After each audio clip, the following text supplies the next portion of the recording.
충만하죠. 소망이 크죠. 네. 제가 최근에 있었던 일인데요. 최근에 2018년 4월 21일 이날은 우리 유진이가 결혼하는 날이었어요. 이 아이가 결혼했는데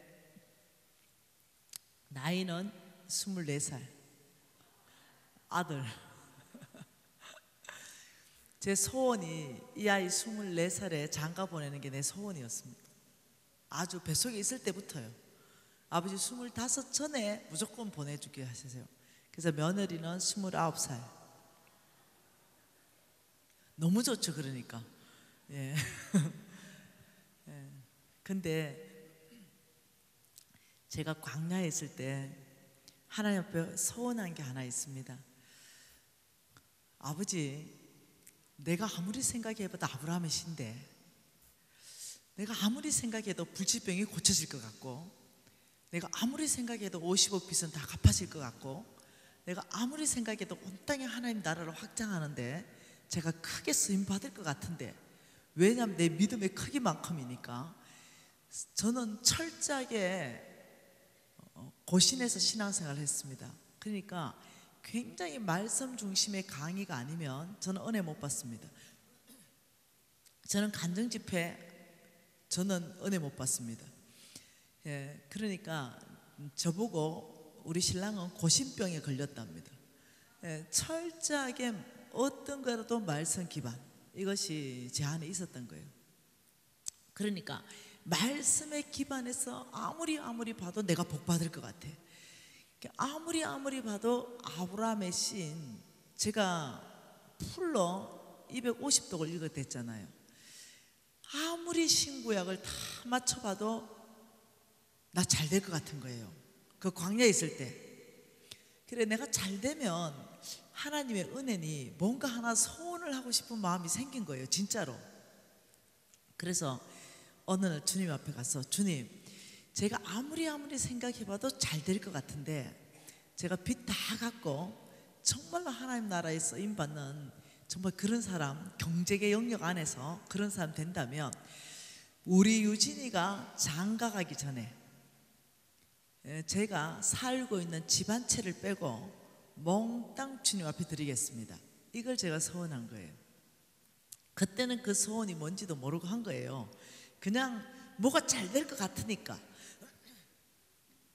그때 우리 유진이는 초등학교도 들어가지 않았잖아요. 그래서 소원을 멋지게 했어요. 근데 이제 우리 유진이가 4월 21일 날 이제 날 받은 거예요. 근데 그 소원이 기억이 나는 거예요. 이제 거의 20년이 지났는데 하나님 앞에 소원한 지가 이게 기억이 나더라는 거예요. 제가 그렇게 소원하고요, 20년 동안 뭘 그걸 그렇게 내가 기억을 했겠어요. 그냥 열심히 살았어요. 부지런히 살았죠. 근데 이 아이 결혼하고 결혼 날짜 받고 쭉 이제 생각을 해보니 그 소원이 정확하게 기억나고 그랬지라는 생각이 드는 거예요. 그러면서 내가 어떻게 해야 될 것인가 이제 결단하는 거죠. 그래서 여러분, 하나님께서 재물을 맡길 때는 초자연적으로도 맡깁니다. 그게 까마귀를 통해서 초자연적인 방법으로 먹이듯이 저의 그 영양제 사업은요, 초자연적인 방법으로 온 겁니다. 그러니까 하나님께서 내가 뭔가 굉장한 수고를 해서 열매 맺게 한 것이 아니라 정말 하나님의 방법으로, 초자연적인 방법으로 저에게 100억을 맡기신 적이 있어요. 그게 기억이 난 거죠. 그래서 제가 이거 결단해야 되겠다. 우리 유진이 장가 가기 전에 이거 결단해야 된대서 그 100억을 추스린 거예요. 그렇게 해서 홍성근 목사님한테 드리게 된 거예요. 그 홍성근 목사님이 그 100억을 받으시더니, 그때 홍성근 목사님은 작년 12월쯤 얘기입니다. NCMN에 비전센터를 지금 건립하고 있는 중입니다. 5만 평을 이미 땅을 다 구입을 완료했고, 네, 거기에 초등학교, 중학교, 고등학교 기독교 문명 개혁 운동을 주도하는 그 센터를 지금 한국에서 만들고 있단 말이에요. 거기에는 돈이 많이 들어간단 말이에요. 1차적으로 100억이 들어갑니다. 1차적으로. 그래서 거기에 비전센터에 헌금하는 돈으로 드린 것이 아니라 그냥 이 홍성근 목사님이 재물에 대한 워낙 투명성이 확보되어 있는 분이라는 걸 제가 옆에서 봤기 때문에 그냥 홍 목사님한테 100억을 드리면 그분이 알아서 가장 합당하게 쓸 것이다, 이런 생각을 드렸어요. 근데 그분이 기도하더니 당장 비전센터 지금 지어야 되거든요. 돈이 10원도 없거든요. 그런데 이분이 기도하더니 우리가 먼저 이 돈을 쓸 것이 아니라 먼저 하나님 나라의 한국 밖에 정말로 교회 세우는 것을 먼저 교회를 세워주면 좋겠다 이래서 100억이 몽땅 그쪽으로 가버렸어요. 그리고는 나는 약간 섭섭함. 그렇지만 우리 홍 목사님이 마땅하게 잘 하셨을 거다 이러고 이제 지나갔어요. 그리고는 또 제가 이렇게 있는데 주님께서 생각나게 해준 게 있어요. 너 150억 정도 되는 물건들 있잖아. 가만 생각해보니까 네, 있어요. 그 해외에 건물들이 있는 거예요. 하나님이 맡겨주신 것, 초자연적으로 맡겨주신 그런 해외에 건물들이 있어요. 아, 그렇지. 그래, 그걸 다 추스려 보니까 등기부 등본이 7개였습니다. 건물이 7개. 그걸 현시가로 알아보니까 150억 정도 간대요. 오케이, 이거 다 털자. 이렇게 해서 다 털었어요. 그리고 또 그 등기부 등본 7개를 가지고 홍 목사님한테 가져가서 목사님, 이거 지금 시가로 팔면 150억 나옵니다. 이거 목사님 다 드릴 테니까 목사님 기도하시고 마음껏 쓰십시오. 이랬더니 기도하시더니 이 역시도 한국 밖에서 온 재물, 한국 밖을 축복하자, 이제 이렇게 된 거예요. 또 다 날아간 거예요. 약간 섭섭함이 안에 있더라고요. 그리고 저는 노후 대책에 놨던 거, 보험 넣어놨던 거, 그 다음 펀드에 넣어놨던 거 몽땅 다 깨서 제가 땅 사는데 다 보탰거든요. 그러니까 저는 이제 진짜 제로가 된 거예요. 저는 돈을 모으는 사람이 아니에요. 그때그때 다 이렇게 해가지고 푸는 사람이에요. 그러니까 돈을 모아놓은 게 없기 때문에 이제 제로가 진짜 된 거예요. 그래서 제가 주님 앞에, 주님 제로가 됐습니다. 제가 20년 전에 주님 앞에 헌신한 거, 제가 응답합니다, 했습니다. 이제 이러고는 마음이 무척 어려운 거예요. 왜냐하면 정말 제로가 된 거예요. 그게 2월 달입니다. 올 2월 달. 올 2월 달까지 해가지고 2월 말까지 완전히 제로를 시킨 거죠. 근데 애를 지금 장가 보내야 되는데 일단 10원도 없고 애는 지금 대학교 2학년이에요. 네, 왜 삼수했거든요. 애가 대학교 2학년, 지금 뭔 돈이 있어요. 근데 장가 보내야 되는데 아무것도 없죠. 유진아, 부인에게 이 반지를 하나 해주는 거는 네가 해줘야 되는 거다. 언약 반지이기 때문에. 어머니, 저도 그렇게 압니다. 애가 진짜 뼈가 빠지도록 아르바이트를 했어요. 아르바이트를 해서 그 18K 링 반지를 하나 이 마누라한테 이제 해줄 걸 준비를 한 거예요. 그리고는 아무것도 없는 거예요. 이런 상황에서 막 너무 간절해지는 거예요. 그래서 뭐라도 애가 18K 반 돈을 며느리가 가져왔는데 너무 내가 마음이 아픈 거예요. 뭐라도 좀 반짝이는 거, 이런 거 있잖아요. 이거 하나 해주고 싶은 거예요. 그래서 이제 집이라는 집은 내가 다 뒤지기 시작했어요. 그래가 반짝인다고 싶은 거는 다 끄집어냈습니다. 다 끄집어내니까 뭐 가짜든 진짜든 나는 몰라요. 아무튼 반짝인, 나는 원래 다이아가 하나도 없던 사람이기 때문에. 예전에 누가 우리 집안 사람이 이거 그냥 큐빅이니까 네 껴라 이러면서 준 반지도 번쩍이는 게 있어요. 10년 동안 그 그냥 책상에 들어가 있던 거 뭐 이런 거. 하여튼 큐빅 같은 걸 다 들고 금방으로 항했어요. 그래서 이거 큐빅인데 그래도 반짝이니까 이거 우리 며느리 손에 맞게끔, 우리 며느리 손이 10.5더라고요. 그게 맞춰가지고 요거 좀 해주라 이러니까 알겠다고 이러면서 아유, 며느리는 너무 행복하겠네요 이래요. 왜 행복해요 우리 며느리가? 이러니까 아우 시어머니가 이렇게 좋은 예물을 해주니까 이래요. 아니 큐빅이 무슨 예물이에요? 이러니까 아우 사모님 뭔 그래 장난을 치냐고 이래요. 그럼 이거 큐빅 아니냐? 이러니까 사모님 이거 다이아예요 이러는 거예요. 이게 다이아일 리가 있나? 이러니까 그 중간에 세 개가 반지 하나에 다이아가 세 개 박혔는데 그 중간에 게 2카렛, 그 양옆이 1카렛. 근데 그걸 분명히 우리 집안 식구가 주면서 뭐라고 했냐면 이거 그냥 큐빅이다. 그게 마음대로 그냥 편하게 껴라 이랬단 말이에요. 그런데 큐빅이 너무 크니까 촌스러우니까 내가 책상에 이게 처박아 놓던 거란 말이에요. 근데 그게 다이아라는 거예요. 이게 진짜 다이아냐니까 진짜 다이아래요. 그러면서 이것을 감정서를 한번 떼봐라. 감정서도 그것도요 GIA 감정 국제 감정서를 떼왔는데 VVS1 그래가지고 또 베리 베리 베리 굿 이렇게 나온 거예요. 지금 팔아도 그냥 바로 5천만 원 이상 받는 거래요. 내가 너무 놀래가 며느리 이건 반지하지 마세요. 네. 이거 팔아주세요. 네, 그래서 왜 한번 생각해 보세요. 내가 좀 답답하잖아요 지금. 뭐라도 해줘야 되잖아요. 이걸 파면 지금이라도 5천만 원을 받는다니 한 며느리한테 한 1,000만 원 투자하고 네? 한 1,000만 원 가지고 반지 목걸이 막 마음껏 해주고 나머지 한 4천만 원 가지고 남는 거 가지고 내가 뭘 하고 싶었냐면 1인분에 예를 들면 그때 당시에 7만 원짜리 식사를 준비한다 하더라도 최악 뭐 한 700명은 온다 치고 아니면 5만 원짜리 준비한다 하더라도 700명이 오고 이래도 3,500인 거예요. 그러면 딱 밥값이 떨어지겠다 이런 생각을 한 거죠. 이제 이렇게 하고는 그거 팔아주세요 이러고 집에 왔어요. 집에 와가 기분이 너무 좋아가 있는데 그 생각이 나는 거예요.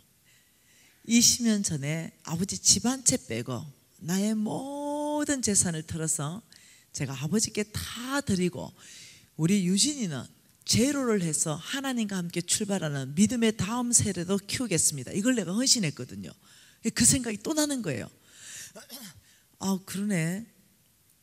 이거 하나님께 드려야 되는 거네 이 생각이 났어요. 그래서 거기서 다시 받아가지고 다시 그걸 가지고 홍성근 목사님 드렸습니다. 목사님 이거는 목사님 드립니다. 그러니까 홍 목사님이 나는 이렇게 말할 줄 알았어요. 내 사정을 다 아니까 애 어떻게 장가 보낼지 아주 캄캄하니까 아 미진 간사님은 이제까지 최선을 다했고 이미 다 했습니다. 아브라함이 이삭을 바치는 그거 아니겠습니까? 이것만큼은 팔아서 자매님이 쓰십시오 이러면 나는 일단 다 했잖아. 그리고 그런 계획을 가지고 있었어요. 그걸 돌려주실 줄 알았어요. 아 근데 우리 홍 목사님 놀라우신 분이에요. 자매님 믿음으로 사는 것이 참으로 아름답습니다. 그거 금고에 넣어놓으세요 이러는 거예요. 지금 그 금고에 들어가 있어요. 네, 그래서 제가 결혼식 날 딱 한 번 그걸 꼈습니다. 예, 금고에 지금 들어가 있죠. 그래서 그거는 비전센터 헌금을 위해서 쓰게 될 거예요. 아 이제 이래 된 상태에서 어떻게 됐냐? 제가 이제 2월달, 3월달 이제 2달 동안 뭐 제가 월급 받고 이런 게 있을 거 아니에요. 그러니까 돈이 얼마가 됐냐면 이제 2천만 원이 하나님께 진짜 다 틀어드리고 2천만 원이 생겼어요. 아들 내외를 불렀습니다. 2천만 원 줄 테니 이걸로 집을 얻어라 이렇게 얘기했죠. 그러니까 어머니 이거 다 알거든 우리 아들이요. 엄마가 어떻게 하는지. 어머니 2천만 원씩이나 주냐고 너무 고맙다고 이제 이러고 제가 이제 우리 아는 간사 중에 부동산을 잘 하시는 분이 계셨어요. 그래서 그분이 이명숙 간사인데 간사님 우리 아들 집 하나 좀 얻어주세요. 적당한 걸로. 그래서 15평짜리 15평짜리를 이제 얻는데 이게 이제 실평수가 한 15평 된대요. 그러면 이제 뭐 아파트 한 18평 이래쯤 되는가 봐요. 아무튼 15평을 얻는데 이 전세가 2억 4천이래요. 그래서 미진 간사님 2억 4천을 보내주세요. 내가 2억 4천 없는데 월세를 한번 해봐라. 보증금 2천에. 이러니까 그러면 보증금 2천에 월 60만 원으로 가능하답니다. 이제 이렇게 된 거예요. 2억 4천인데 또 DC를 1천만 원을 했습니다. 이렇게 된 거예요. 그럼 2억 4천이 2억 얼마 됐어요? 3천이 된 거예요. 그래서 미진 간사님 2천에 월 60만 원 어떻습니까? 좋습니다. 월세 계약 씁시다. 그러니까 월세 계약을 다 끝낸 거예요. 이제 월세 계약 끝나고 이제 집이 생긴 거죠. 그래 아들아 월세 60만 원씩 매달 들어가야 되는데 엄마가 어느 정도 조금 도와주겠다. 이제 이래 하고 이 아들이 이제 이 집을 얻고 얘들이 이제 집 신혼 살림을 다 살기 위해서 무엇을 이제 했냐면은 살림살이를 얼마나치 살까 몽땅 다 200만 원을 예산을 세웠어요. 그래서 엄마 내가 이 200만 원 가지고 어떻게 예산이 되냐 이러니까 엄마 몽땅 중고로 살 거예요. 그 괜찮아요. 야 그래도 침대는 중고로 사면 안 되지. 아니에요 어머니 괜찮아요. 저희들 출발 주님과 함께 믿음으로 괜찮습니다. 이제 이렇게 해서 기도하는 중에 또 박계현 선교사님이 계세요. 그 선교사님이 자기가 쓰던 장롱, 밥솥, 또 침대 이것을 거의 새 것 같은 중고를 몽땅 다 플로잉 해주셨어요. 그 아들이 이제 180, 90만 원으로 그 신혼 살림 전체를 꽉 채워놓은 거예요. 그냥 200만 원 끝난 거예요. 이런 상황에서 내가 그 집에 가보니까 꽤 잘 해놨어요. 예, 근데 200밖에 안 들었어요. 이런 상황에서 연락이 온 거죠. 그 집 주인한테. 갑자기 우리 딸이 6월 달에 결혼을 하게 되었으니 월세를 전세로 바꿔야 됩니다. 그래서 2억 3천이잖아요. 2억 3천인데 당신이 2천만 원을 보증금으로 주셨으니 2억 1천만 원을 좀 보내십시오. 와, 보통 당한 게 아니었어요. 애들한테 집도 못 얻어주는데 이 집을 빼라. 다시 다른 집을 구해라. 이것이 입이 떨어지지가 않는 거예요. 내가 너무 마음이 그래서 할 수 없어서 주님 앞에 기도하기 시작하기로 결정했습니다. 네, 이렇게 초라할 수가 있나 이런 생각도 드는데 이제 기도하기 시작했어요. 그 기도가 기도 노트입니다. 이것이 이 기도 노트가 제가 날짜가 안 나오는데 요 날짜가 적혀 있어요. 2018년 3월 1일 날 기도 노트입니다. 그게 뭐냐면 아버지 나의 기도 제목 2억 4천 중에 보입니까? 네, 2억 4천 중에 1,000만 원 DC했고 2억 3천 중에 2천만 원 들어갔고 전세 또는 매입을 해야 되는데 2억 1천은 내가 필요한 자금입니다. 그리고 결혼 식사비 3,500만 원 이거 필요한 자금입니다. 아버지 2억 1천 이걸 저한테 주시고 식사비 3,500만 원 주님 주셔야 되겠습니다. 이래서 간절해졌습니다. 이거는 아무도 모르죠. 기도 노트만 이렇게 이제 제 기도 노트니까. 그래서 홍 목사님한테 기도 노트를 보여드리고 목사님 동력해 주십시오. 이러고 간절히 기도를 했어요. 아무도 몰라요. 이것은 나와 하나님만 아시는 거예요. 네. 그래서 간절히 기도하고 주님 만일 필요 자금이 그때까지 안 온다면 제가 우리 유진이를 다른 집으로 또 월세로 옮기는 거 이거 감당하겠습니다. 이러는데 조금 마음이 섭섭한 거예요. 약간 좀 초라하게 너무 초라하게 이렇게 출발한다 이런 생각에 마음이 좀 어려운 거예요. 이런 상황에서 솔직하게 나갔습니다. 저는 기도를 거창하고 유창하게 안 합니다. 그냥 아빠 내 마음이 어려워요. 제가 주님 앞에 20년 전의 헌신을 다 지켰어요. 근데 아들이 둘 있는 것도 아니고 자식이 둘 있는 것도 아니고 자식이 하나밖에 없어요. 그리고 이 자식이 결혼 마지막이고 처음이에요. 그런데 이 15평의 월세도 쫓겨나게 생겼어요. 이것이 내가 마음이 어려워요. 2억 1천만 원의 자금이 필요해요. 이걸 주세요. 근데 우리는 다 법인이기 때문에 법인의 돈이 있다고 가져올 수 있는 게 아니에요. 월급제입니다. 월급. 매달 그냥 몇백만 원씩 월급 받아요. 이런 상황에서 주님 앞에 간절히 나갔죠. 그런 상황에서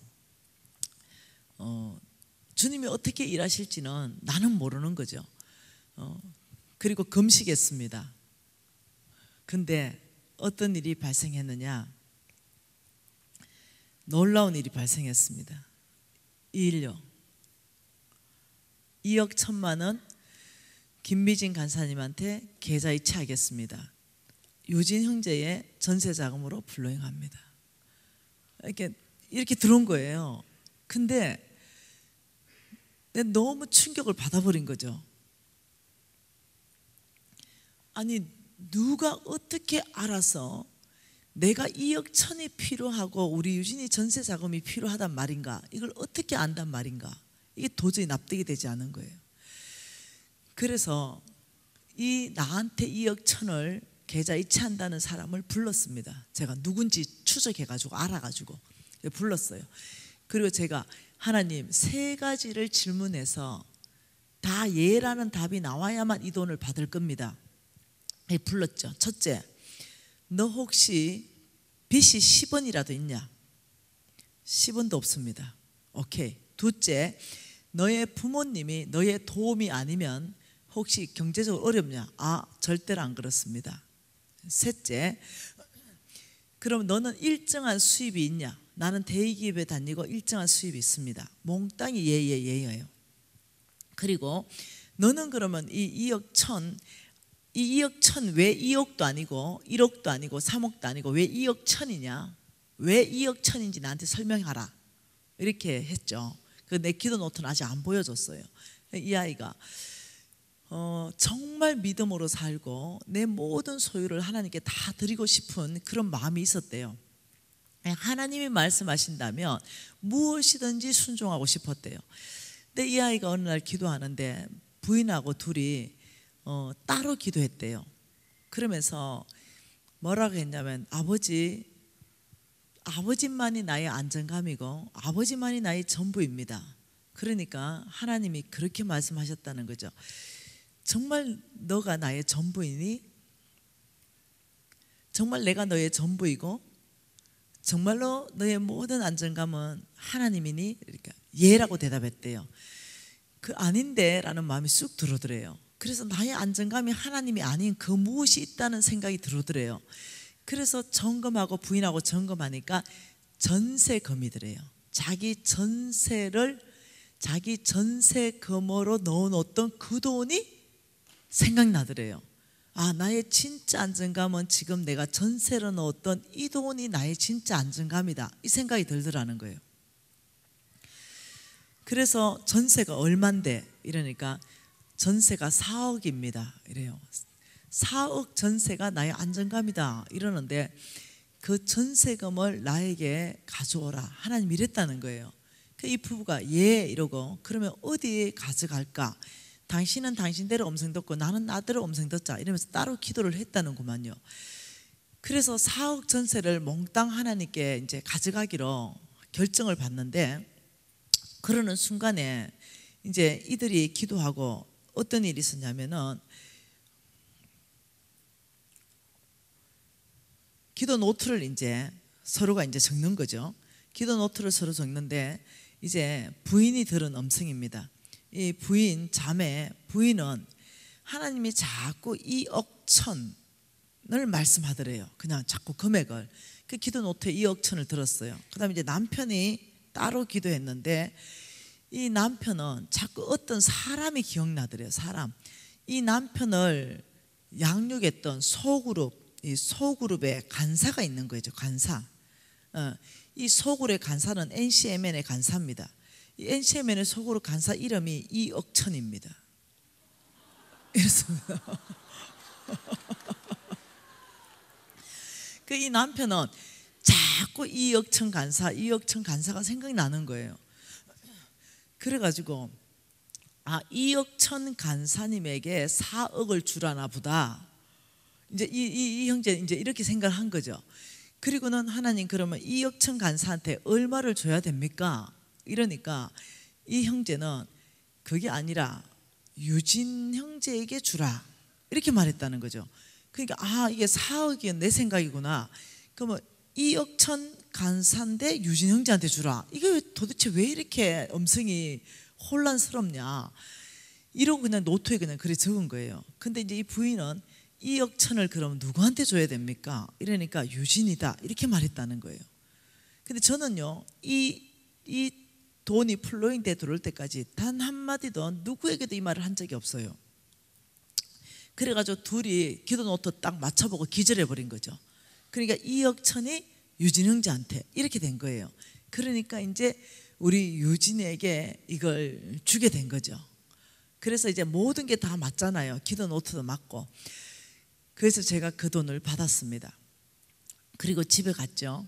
그리고 유진이를 다 부르고, 유진아, 너는 이제 하나님이 너에게 전세 자금을 할 수 있는 자금을 다 공급하셨고, 나도 다 공급받았다. 엄마도 기도에 응답받았고 너도 하나님이 다 공급하셨다. 참 놀라운 이 경험이었어요. 그럼 이제 너는 이 2억 천을 하나님한테 한 번 더 컨펌하거라. 이걸 전세 자금으로 쓸까요? 어떡할까요? 해라. 이러니까 우리 유진이 기도하더니, 엄마, 저는 이 2억 천을 어느 자매님을 하나님이 생각나게 하시고 그 자매님에게 주면 좋겠어요.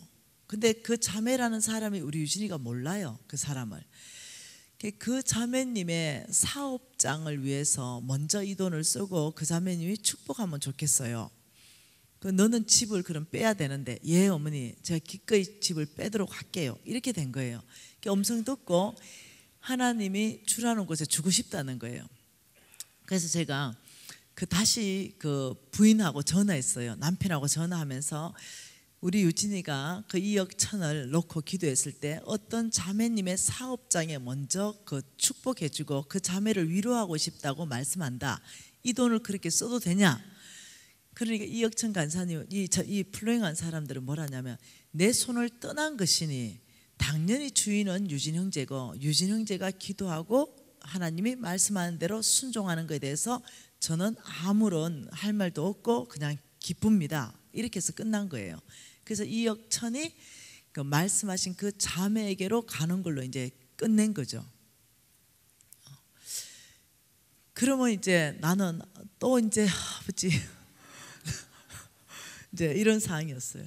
그런데 놀랍게도 그쪽에서 연락 왔어요. 이미 월세로 계약했는데 이걸 전세로 달라는 게 합당하지 않으니 그냥 2년 동안 월세로 사시오. 그리고 그 전에 혹시 돈 되면 주시오. 이렇게가 이제 일단락이 이제 다 된 거예요. 제가 이 안에서 굉장히 기쁜 것은 이겁니다. 굉장히 기쁜 것은 그 하나의 음성 듣고 자기의 전세금을 깨트릴 수 있다는 것에 대해서 내가 너무 놀랐어요. 나는 할 수 있을까? 이런 거에 대해서. 두 번째는 그것도 2억 천 전세 자금을 받고 우리 유진 형제가 또 하나의 음성 듣고 다른 데를 흘러보내는 게 또 너무 놀라운 거예요. 그런데 그 전세 자금을 플로잉했는 그 사람들은 전세 자금을 다 플로잉했거든요. 근데 놀랍도록 하나님이 또 이 가정에 또 놀라운 방법으로 또 하나님이 이 전세 자금 2억을 또 주신 거예요. 그냥 놀라운 방법으로요. 와, 그래서 제가 이 일을 되어가는 걸 보면서 이 간증의 주인공은 아무나 되는 게 아니구나.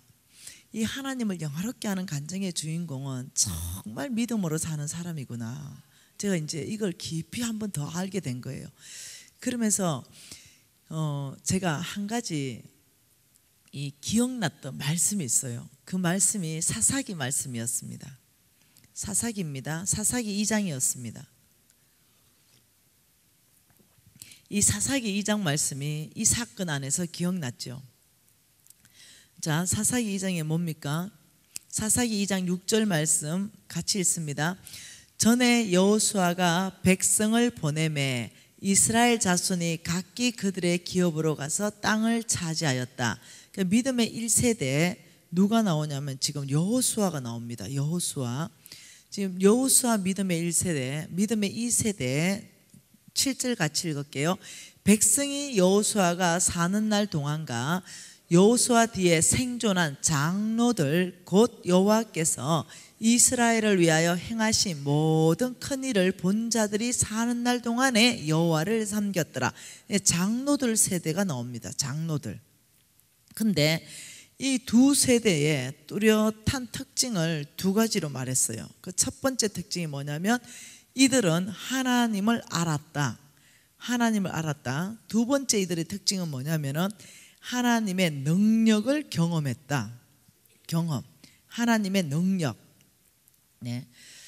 자, 그러니 이들의 특징은, 이들의 삶의 특징은 뭐냐면 여호와를 섬김. 하나님을 섬긴 거죠. 근데 문제는 이들이 다 죽었어요.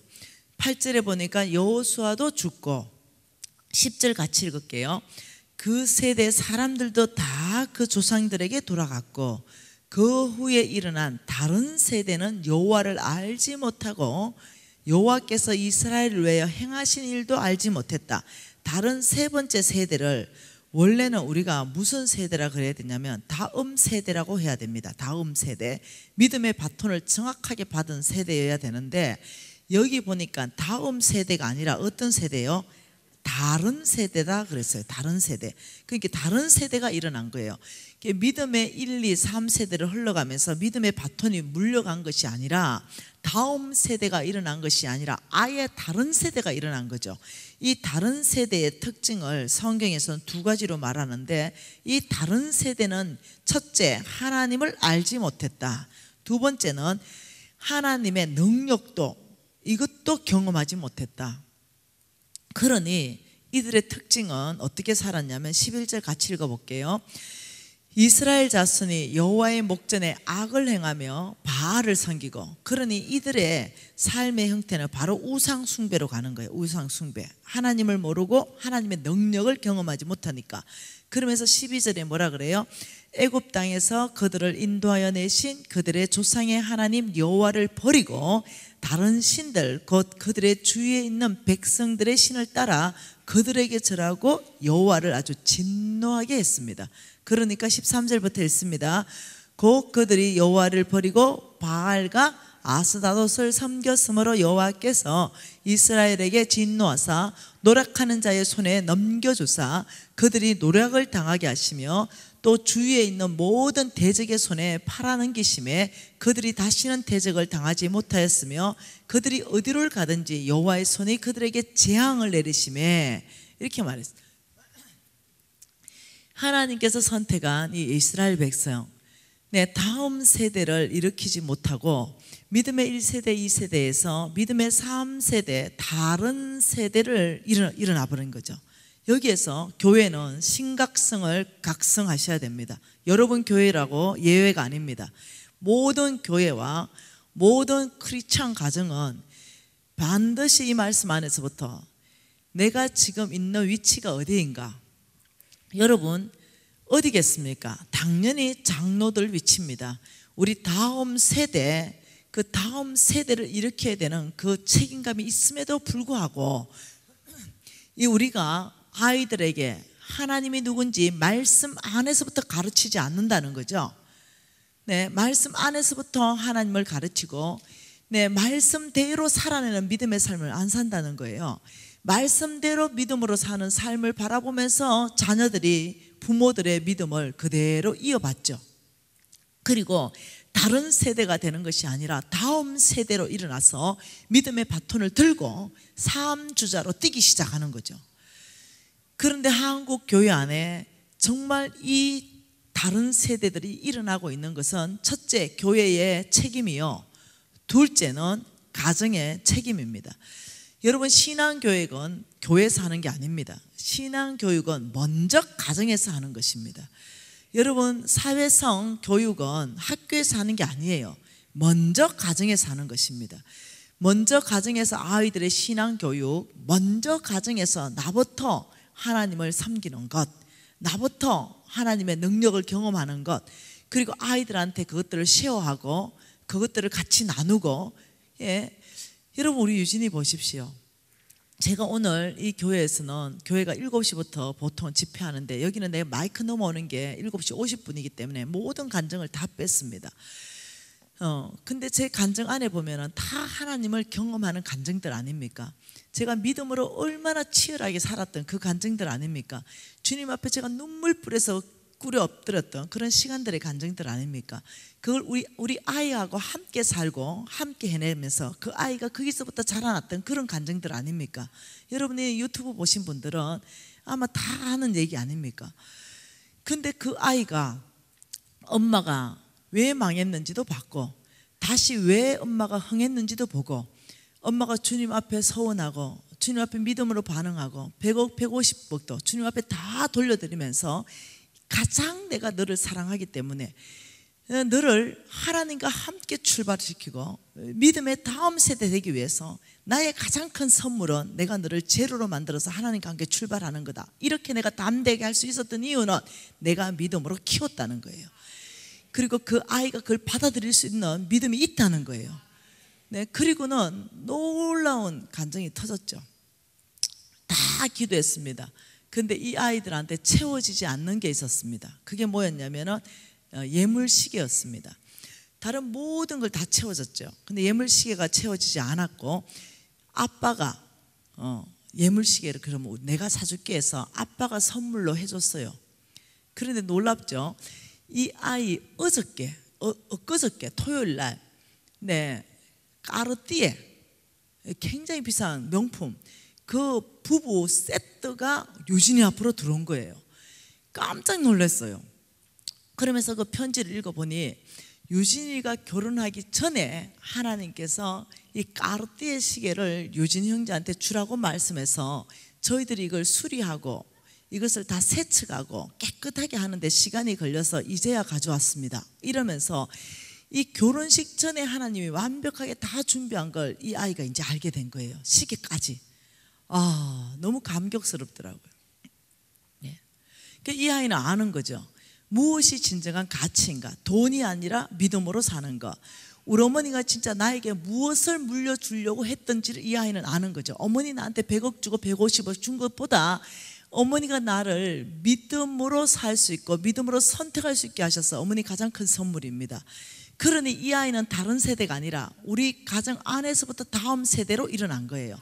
엄마의 바톤, 아빠의 바톤을 잡고 다시 뛸 수 있는 그 믿음의 용사로 일어난 거예요. 여러분 그 2억 1천만 원이 들어왔는데 그걸 기도하고 하나님의 마음에 따라서 다른 자매한테 줄 수 있는 거 아무나 할 수 있는 게 아닙니다. 네. 그것은 오직 믿음으로 살아내고 끊임없이 믿음으로 살아내고 하나님에 대한 신뢰가 있어야만이 가능한 일이에요. 그래서 제가 얘기하는 거죠. 정말로 우리 한국교회가 어디에 투자해야 될 것인가? 우리 한국교회 크리스찬 가정들이 정말 어디에 투자해야 될 것인가? 여러분 가정 안에서부터 자녀교육에 신앙의 자녀교육에 투자하십시오. 여러분 교회 안에서부터 가장 많은 투자는 다음 세대한테 해야 됩니다. 다음 세대가 믿음으로 살 수 있는 거라면 여러분 교회의 재정을 좀 쓰십시오. 이 다음 세대들을 데리고 팀들을 꾸리면서 대가 지불하면서 여러분 저 아프리카 선교를 다 데려가세요 좀. 그러면서 정말 이 다음 세대가 실질적으로 구제사역하면서 빵이라는 들고 정말 그 가난한 사람 줘봐야 되는 거예요. 실질적으로. 저는 큰 부담감을 느꼈습니다. 네, 수많은 이 믿음의 그 아이들이 다른 세대가 되어버리는 걸 봤다는 거예요. 우리 NCMN에 매년 1월 셋째 주가 되면 히어로 캠프를 엽니다. 그 1월 달에 여는 히어로 캠프는 대학교와 35세 미만의 청년들만 기준으로 해서 캠프를 열고 8월 달에 여는 것은 유스 히어로 캠프 중고등학생들입니다. 근데 1월 달에 여는 청년 히어로 캠프에서 제가 강사로 섬기는데 어떤 청년이 하나가 왔어요. 그러더니 미진 간사님 상담 좀 하고 싶은데요. 근데 상담 내용이 뭐냐? 저는 예수를 믿지 않습니다. 이래요. 근데 너 여기 왜 왔냐? 우리 엄마가 여기 가면은 갔다 오면 아이폰을 사준다 했습니다. 뭐 이런 A. 우리 엄마가 여기 갔다 오면은 해외여행을 보내준다 했습니다. 어쩔 수 없이 제가 왔습니다. 이러면서 너네 아버지는 뭐하고 엄마는 뭐하냐. 아버지는 목사님입니다. 깜짝 놀랐어요. 아버지가 목사님인데 예수를 믿지 않는다고? 네. 그리고 또 한 해가 왔죠. 아버지가 장로입니다. 근데 자기는 예수를 안 믿는데요. 교회 안 가냐? 이러니까 교회 가요. 교회는 온대요. 근데 예수는 안 믿는데요. 믿어지지 않기 때문에. 그 교회는 출석하는데 예수는 안 믿는다 하는 거예요. 근데 내가 그 이유가 뭐냐고 물었어요. 먼저 그 장로 아들한테 물어봤어요. 너 이유가 뭐냐? 이러니까 간사님, 저는 집에서 엄마 아버지의 대화를 어릴 때부터 저는 들었습니다. 늘 하는 얘기가 목사님 욕이었습니다. 그리고 교회의 욕이었습니다. 교회가 또 돈 쓰는 부분에 대해서 말하고 뭐 하여튼 제가 들은 거는 목사님 욕과 교회 욕밖에 없는데 제가 그런 교회 왜 제가 믿어야 되고 그 목사님 설교에 제가 은혜가 되겠습니까? 그래서 저는 그냥 안 나가면 두드려 맞으니까 그냥 교회 나갑니다. 이렇게 얘기하는 거죠. 근데 또 목사님 아들한테 이거 실합니다. 옆에 간사들도 들었으니까 니는 왜 예수 안 믿냐? 간사님 우리 아버지 목사님이지만요 집에 오면요 장로님들 욕해요. 그럼 씩 이러면서 근데 교회 오시면은 너무 또 그 장님한테 잘하신대요. 이런 어떤 아버지의 이중성을 보면서 저는 예수가 안 믿어집니다. 이제 이렇게 일어난다는 거죠. 어떻게 생각하세요? 이런 아이들이 한두 명이 아닌 거에 대해서 어떻게 생각합니까? 여러분이 아이들이 있는데 아이들이 뭘 알까? 초등학생이 뭘 알아? 이러면서 여러분 밥 먹으면서 교회 욕하죠. 밥 먹으면서 교회의 어떤 사람들 흉보죠. 밥 먹으면서 예를 들면 여러분 교회는 안 그럴 수도 있겠지만 담임 목사 흉보죠. 여러분 이것은요 그 아이의 믿음을 다 끊어버리는 거예요. 어느 교회도 문제 없겠습니까? 어느 장로님이나 목사님이나 문제 있을 수 있겠죠. 좀 부족한 거 있을 수 있겠죠. 그렇지만 그걸 하나님 앞으로 가져 나가야 되지. 그냥 가족 안에서 그걸 막 말하고 이것들이 다른 세대로 일어나 버린다는 거죠. 여러분 조심하셔야 돼요. 가족 안에서 적어도요 교회는 예수 그리스도의 몸입니다. 적어도 교회 욕을 하는 게 아니에요. 적어도 욕 얻어먹을 만한 일이 교회만 있겠습니까? 모든 단체는 있고 사람이 이만큼 모여 있는데 왜 없겠어요?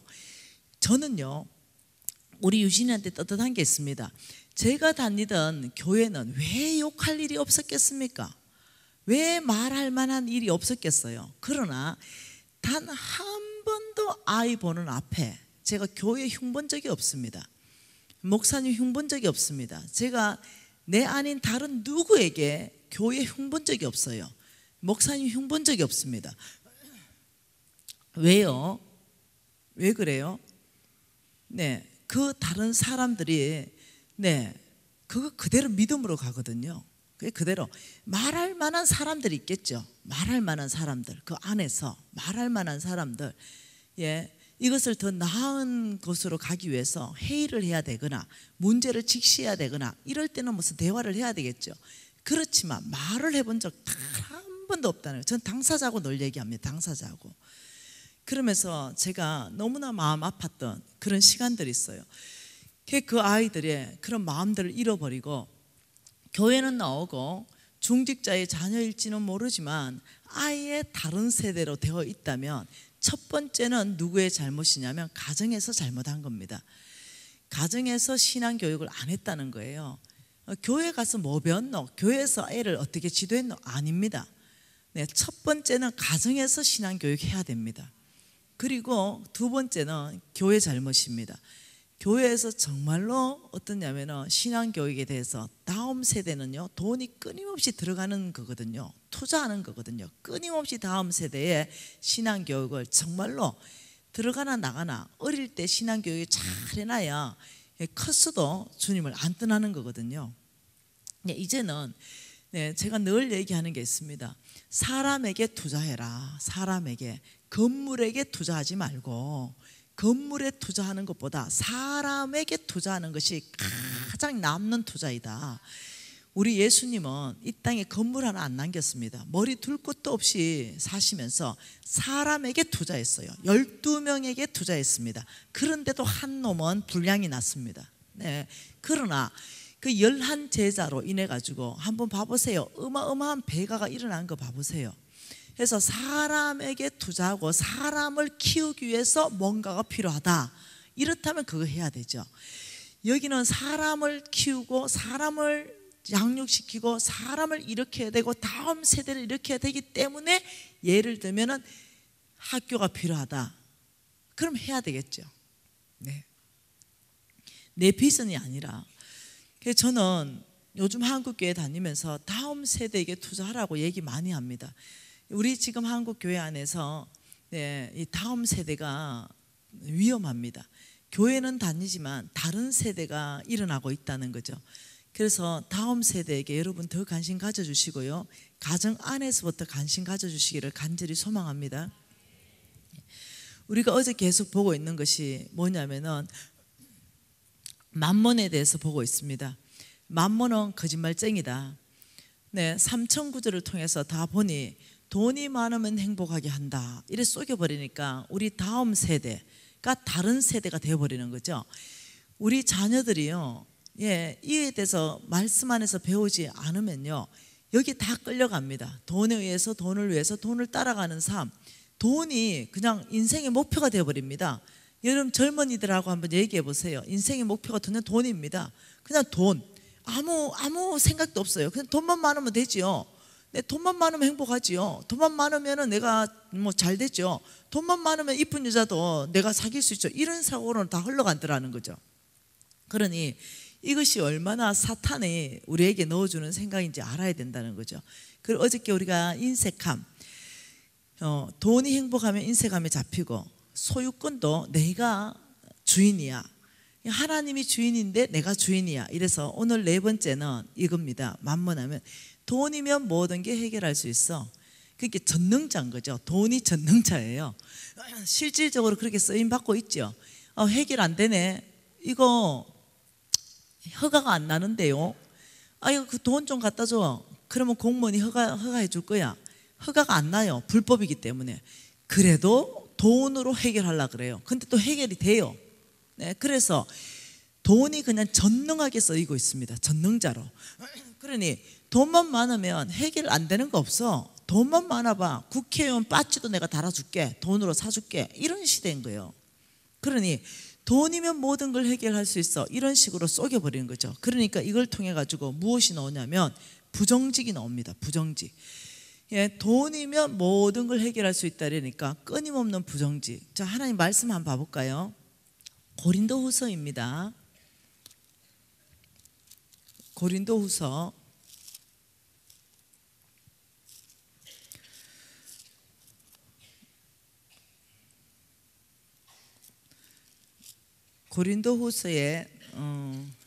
6장 말씀입니다.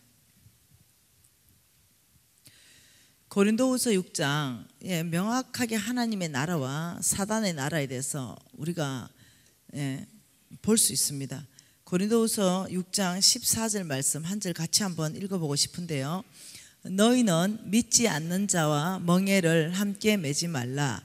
의와 불법이 어찌 함께하며 빛과 어둠이 어찌 사귀겠느냐. 자, 하나님의 나라와 세상, 만몬, 사탄의 나라를 한번 비교해 봅시다. 하나님의 나라가 의고 세상의 나라는 불법입니다. 불법. 자, 하나님의 나라는 빛입니다. 근데 사단의 나라는 어두운 가운데 행합니다. 자, 15절 같이 읽을까요? 하나님의 나라는 그리스도와 사단의 나라는, 이거 사탄의 이름입니다. 벨리알이 어찌 조화가 되겠느냐. 그러면서 또 믿는 자와 믿지 않는 자가 어떻게 상관하겠느냐. 여기는 믿는 자입니다. 믿는 자. 여기는 믿지 않는 자. 그 하나님의 성전과 우상이 어찌 일치하겠느냐. 그러면서 하나님의 나라와 세상의 나라가 얼마나 대조적으로 말하냐면 빛과 어둠이다, 의와 불법이다, 이렇게 말하는 거예요. 돈이 모든 것을 해결해 줄 수 있다라고 잡아버리면 어떤 현상이 나타나냐면 반드시 부정직이 일어나 버립니다. 자, 보십시다. 잠언서 말씀 좀 볼까요? 잠언서 한번 펴보실래요? 자, 하나님의 말씀만이 온전한 다림줄 맞습니까? 네, 어저께 우리가 봤던 거 무엇을 봤냐면, 여러분 아모스 말씀 봤지요? 아모스 말씀 제가 안 봤나요? 안 봤어요? 아, 그렇군요. 하나님의 말씀. 자, 그러면 잠언서 보기 전에 잠언서 표시해 놓고 아모스 말씀 좀 봅시다. 아모스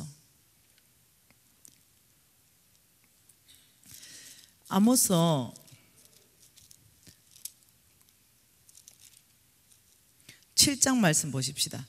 아모스 7장에 7절과 8절 두 절 같이 한번 읽어볼게요. 또 내게 보이신 것이 이러하니라. 다림줄을 가지고 쌓은 담 곁에 주께서 손에 다림줄을 잡고 서셨더니 여호와께서 내게 이르시되 아모스야, 내가 무엇을 보느냐? 내가 대답하되 다림줄이니이다. 주께서 이르시되 내가 다림줄을 내 백성 이스라엘 가운데 두고 다시는 용서하지 않을 것이다. 아, 지금 하나님 손에 무엇을 잡고 서셨냐면은 우리 하나님께서는 지금 다림줄을 잡고 서신 거예요. 이 다림줄을 하나님께서 지금 이렇게 이거 지금 잡고 서신 겁니다. 이게 지금 다림줄이에요.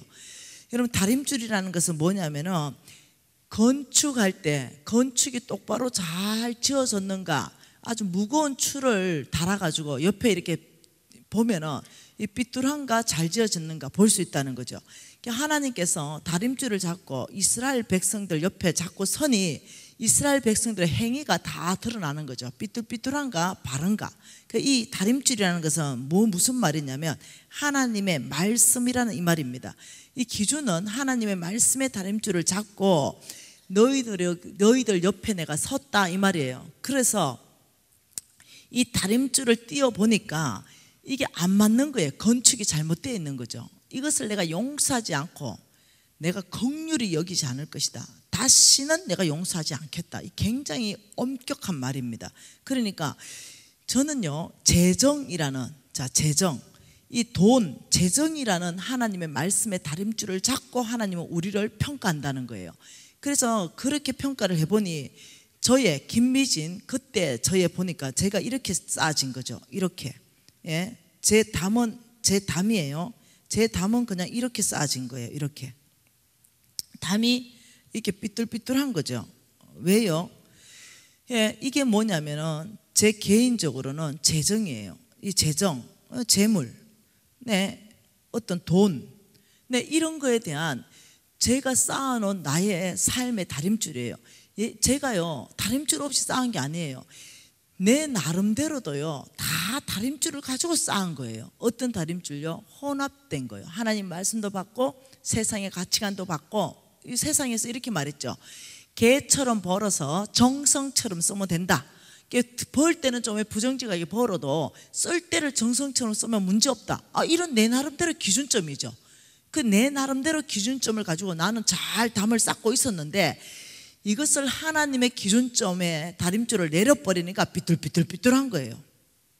아, 이게 보통 삐뚤한 거 아니죠. 하나님이 원하시는 것은 이런 삶이 아니라 하나님의 다림줄 옆에서 반듯하게 쌓아진 이걸 원했던 거예요. 그런데 나는 이런 거죠. 자, 보십시다. 다시 한번 어떻게 제가 쌓았는지 한번 봐보십시다. 자, 잠언서로 다시 가보십시다. 저는 개처럼 벌어서 정성처럼 쓰면 된다니까 나는 굉장히 부정직을 행했거든요. 첫째, 저는 부정직한 사람이었어요. 굉장히. 이 부정직하다 이것도요, 저는 부정직하다는 자체도 몰랐어요. 왜? 남들이 다 부정직하니까 별로 그것이 어렵지 않았죠. 제가 이렇게 부정직했어요. 제가 장사를 하는데 예를 들면 쉽게 하면은 여러분 옷도 팔잖아요. 옷도 팔 수 있고 저 같은 경우는 안경을 팔았어요. 안경. 근데 안경이 옛날에는 이렇게 택이 붙여 있지 않았잖아요. 가격표가. 근데 그 안경 파는 기사들끼리는 요게 있는 안경은 뭐 10만 원에 팔자, 5만 원에 팔자 다 돼 있어요. 원가를 계산해 가지고. 근데 여기 있는 거는 10만 원에 팔 때 플러스 마이너스 10%는 허용이 됩니다. 11만 원 받아도 되고 또 만 원 깎아줘도 되고 이렇게 약속이 돼 있어요. 근데 어떤 순진한 아주머니가 오셨어요. 사모님이. 제가 얼마나 친절하게 했겠어요. 그리고 제가 또 커피도 타주고 제가 상담도 해주고 아주 친절하게 해가지고 이 사모님이 나를 너무 이제 좋아하게 된 거죠. 그리고 이제 이 사모님이 이 안경이 마음에 든다고 딱 한 것이 우리 약속된 게 10만 원짜리예요. 그런데 뭐 아니면 말고 이러면서 제가 얼마를 불러보냐면 15만 원 이래 불러보는 거예요. 이 사모님이 그거 해주세요 이러는 거예요. 제가 10만 원에 팔면은 적당한 가격인데 15만 원에 팔고 제가 이거 썼어요. 차트를 썼죠. 15만 원. 그리고 이 사모님을 인사해서 배웅해 드리고는 내가 이제 그때 우리 집에 안경 기사가 20명 있었는데 너희들 다 와봐. 이제 그리고 이제 안경 이제 초년생이 있을 거 아니에요. 이제 1년 미만 이런 것들. 내가 이렇게 말했어요. 야, 니 이리 와봐. 그래서 니는 이 내 사장의 상술을 좀 배워라. 상술. 네가 팔았으면 이거 오늘 9만 원도 못 받는다. 이거 내가 팔았으니 이거 15만 원 아이가. 네, 이랬어요. 그러니까 제가 이제 아침마다 30분씩 하나님 말씀 전했거든요. 20명 나눠놓고. 그러니까 얘가 사장님 고신 4대 성경 250독인데 부정직 해도 돼요? 이러는 거예요. 내가 니는 그 사고관 때문에 니는 이 문제다. 니는 나를 부정직하게 보이지. 내가 이게 무슨 부정직이냐. 상술이 좋은 거지. 내가 그 사모님한테 커피 타다 줬지. 내가 그 사모님한테 내가 상담해 줬지. 내 서비스료가 5만 원 붙었다. 내가 이랬어요. 그러니까 나한테 아부하는 애들은 와 우리 사장님 잘한다 이러고. 얘는 그래도 사장님 그 서비스료까지 다 계산해서 우리가 10만 원으로 약속한 거 아닙니까? 이래. 니는 그래 융통성이 없어가지고 어떻게 장사하겠노? 이제 이렇게 되는 거예요. 근데 내가 모르는 거예요. 그것이 잘못됐다는 걸 모르는 거예요, 제가. 그리고는 또 이렇게 말합니다. 어떤 이제 또 사모님 와가지고 막 깎아달래가 9만 원 깎아줬는데 막 또 깎아달래가지고 할 수 없이 뭐 몇천 원 더 빼줬어요. 그리고는 가면서 어떻게 하냐면 내가 인사를 하는 거죠. 사모님 안녕히 가세요 이러면서 사모님 오늘요 진짜 미치고 팔았어요 이러는 거야. 그럼 미치고 팔았겠어요? 아니요. 남을 만큼 다 남았는데 쨈에 덜 남았어요. 그런데도 어떻게 말하냐면 미치고 팔았어요 이러는 거예요. 그 거짓말이죠. 근데 거짓말이라는 인식을 못하는 거예요. 내가 왜? 이미 나는 굉장히 부정직하게 사업하는 거에 대해서 나는 내가 혼합신앙으로 막 섞였다 그랬잖아요. 그러니까 말씀이 절대 기준이었으면 제가 그렇게 하지 않았을 텐데 그렇지 않다 보니까 막 부정직하게 하면서도 그걸 상술로 생각하지 내가 부정직하다는 생각 못하는 거죠. 거의 사기죠. 수준이 사기. 그러다 보니까 내가 속이잖아요. 속였잖아요. 그러면 나도 한우 소고기 사러 갔다가 집에 오면 수입육 들고 와요. 네, 내 역시도 사기당해요. 네, 속이고 쏟고. 그리고 또 내가 굴비를 너무 좋아하는데 굴비, 영광굴비, 조선굴비, 영광굴비를 분명히 사러 갔는데요. 백화점에서도요 그게 영광굴비가 아니야. 네, 딴 게 와. 이게 온 나라가 부정직하고 부패하는 거죠. 네, 근을 속인다 그러죠. 저울 추를 속인다 그러죠. 네, 어째든지 왜 눈속임을 해가지고 후딱후딱 해가지고 온 나라를 부정부패로 만드는데 놀랍게도 만몬은요 이 부정직하게 살도록 한다는 거죠. 왜? 돈이면 모든 걸 다 해결할 수 있어. 돈을 사랑하게 만들어 버리는 거죠. 그래서 돈이 되는 거라면 양심이 무뎌져 버리는 거죠. 이게 돈이 버는 거라면 아무 문제 없는 거죠. 이렇게 하는 거죠. 제가 공사를 따야 되는데 예를 들면 큰 무슨 100억짜리 공사를 따야 된다 이러면은 네, 어떻게 하냐면 누가 줄발이 세냐 여기에 따라서 공사를 따는 거죠. 다들 줄을 대니까. 나는 정치인들 뒷돈을 댔기 때문에 정치인들을 안단 말이에요. 그러니까 이제 그 공무원하고 정치인 아는데 매수해가지고 예를 들면 100억 공사를 내가 따면 내가 3억을 주기로 하는 거죠. 그러면 이제 착수금 10%나 20% 주고 내가 공사를 확정받으면 나머지를 주는 거예요. 그래서 이제 이제 빵빵한 줄바를 대는 거예요. 그러면 이제 뭐 그 공고난대로 최고가, 중간가 아니면 최하가 이걸 이제 미리 알게 되는 거예요. 그리고는 내가 이제 마감 1분 전에 딱 그 이제 공무원이 전화 와요. 얼마 써넣으라고. 그러면 딱 써놓으면 당선되는 거예요. 그러면 내가 그걸 공사 따고 나머지 착수금 건너갔으니까 나머지 줘요. 그럼 나는 벌써 3억이 날아갔잖아요. 그럼 어떡하겠어요? 철근 하나라도 덜 넣어야 돼요. 그 철근 하나라도 덜 넣어야 되니까 또 감리사에게 또 뭘 하겠어요? 또 뇌물을 먹이는 거죠. 이런 식으로 하는 부분에 있어서 그것이 죄고 그것이 부정직이라는 자체도 인식이 안 된다니까요. 예. 그냥 그 왜 이미 나는 사업가로서 타락한 거죠. 이미 점점점 타락하고 양심은 점점점 무뎌가면서 놀랍도록 이 양심이 문둥병 환자예요. 여러분 문둥병은요 손가락 떨어져도 몰라요. 아픈지 몰라요. 그래서 이 감각이 상실하는 게 문둥병이에요. 그 양심의 감각이 상실되는 거예요. 제가 이렇게 사업을 했다니까요. 이러다 보니까 아주 끊임없이 심각해지는데도 저는 그걸 모르는 거죠. 성경에 읽어보니까 네가 그렇게 끊임없이 부정직한 그런 방법으로 돈을 모아놓은 것은 내가 반드시 너를 치고 그 돈을 치어올 것이다. 내가 반드시 너에게서부터 그 돈을 내가 가져올 것이다. 이 성경 구절이 어마어마하게 많더라고요. 나는 몰랐죠 그때는. 뭐 읽어도 이거 뭐 내한테 나타날 것인가, 내한테 이것이 뭐 일어날 것인가 이 정도로 생각한 거죠.